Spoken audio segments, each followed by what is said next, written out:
Ever feel like you're speaking a totally different language than your dog? Like you're missing each other's signals. Oh, tell me about it. Well, get ready to decode all those tail wags and head tilts as we dive into the space factor today. Sounds intriguing. It is. It's a fascinating look at how dogs use and perceive space. And get this, it comes from Lori J. Harris. Founder of Coaching Canine Companions, right? You got it.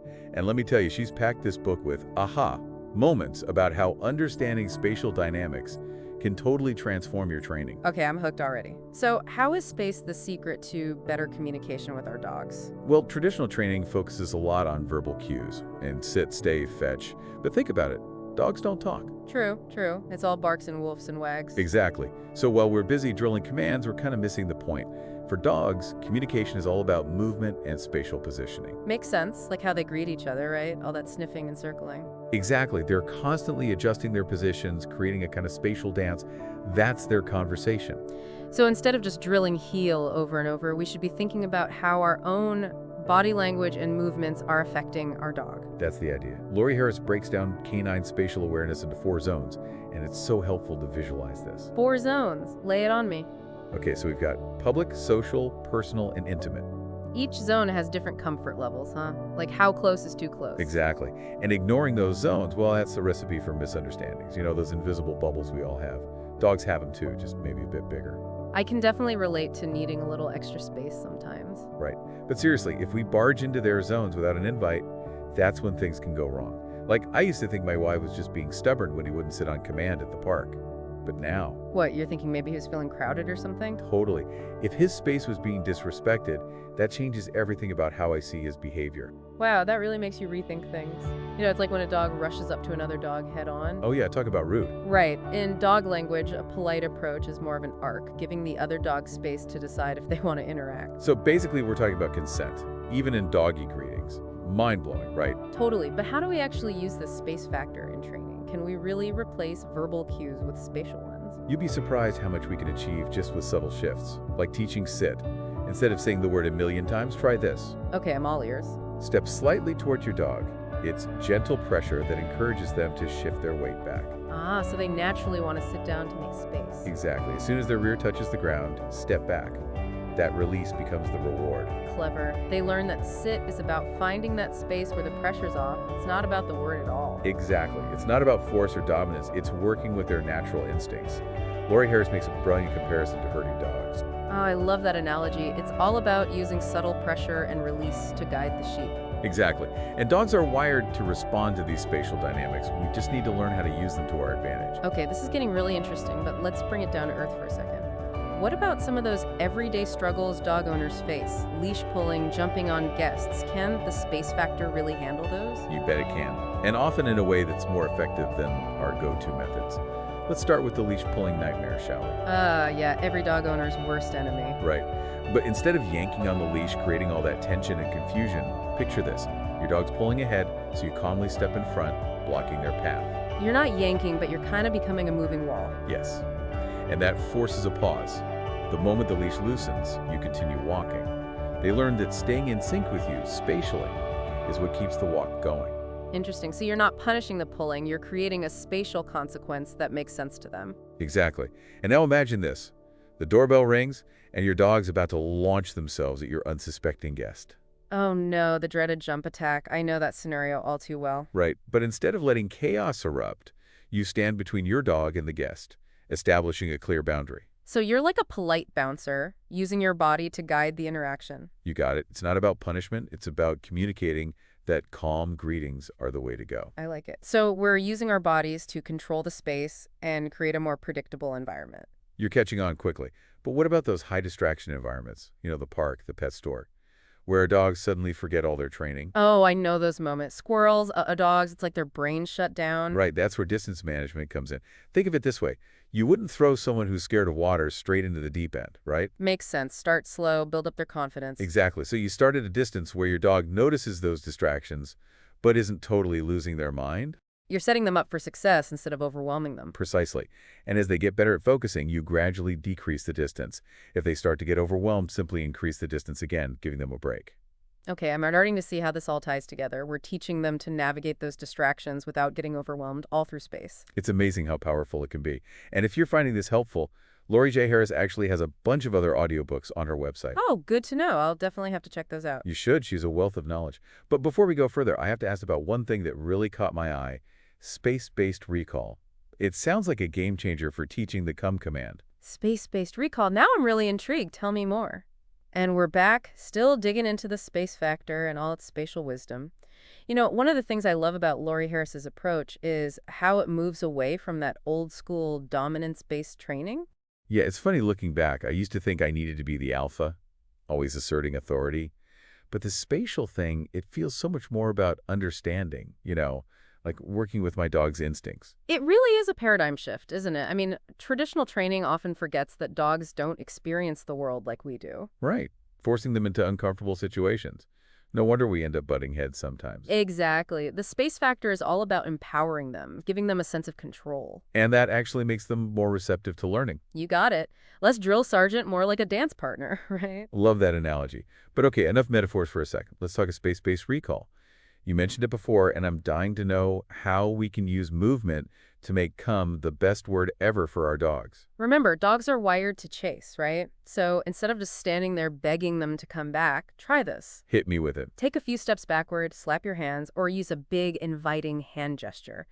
By moving away, you trigger that chase instinct. So it's not come, it's more like, catch me if you can. Bingo. And Laura suggests mixing it up, using different movement patterns to keep it fun. Like what? Give me some examples. Well, you could try a chase me recall where you actually jog backward while calling your dog. Or maybe a hide and seek recall where you duck behind something and call them. Ooh, that's clever. You're tapping into their natural seeking behaviors. Exactly. And it makes the recall irresistible, especially helpful in those distracting environments we were talking about. Oh, tell me about it. Come goes out the window when there's a squirrel in sight. Does this actually work when there are distractions? It can, but even with a solid space-based recall, distractions are tough. This is where that distance threshold comes in again. Right. Finding that sweet spot. If your dog's fixated on something, start at a distance where they can still hear your recall cues, without getting overwhelmed. So we're basically building their confidence by working with the distractions, not against them. Precisely. And you can even use distance as a reward. If your dog makes eye contact with all those distractions around, move a little closer to the distraction as a reward. Like, hey, you're doing great. Let's test the waters a bit closer. You got it. But if they get overwhelmed, you increase the distance again. Always reading their cues. It's like we're playing this spatial game together, figuring out the rules as we go. And way more engaging than just repeating come 50,000 times. Preach. Speaking of engaging, can we tackle leash walking? The eternal struggle. Oh, I know it. Tug of war central. My arm feels sore just thinking about it. Why is it such a battle? Lori explains it so well. It often boils down to, miscommunication. Like us speaking English and them speaking dog. Right. The dog tries to lead, we pull back, and it's just a frustrating power struggle. Ugh, the worst. But remember how sensitive dogs are to spatial pressure. That constant pulling on the leash, we're actually reinforcing the pulling. So a tight leash equals a pulling match. Makes sense? But what are we supposed to do instead? Let them drag us down the street.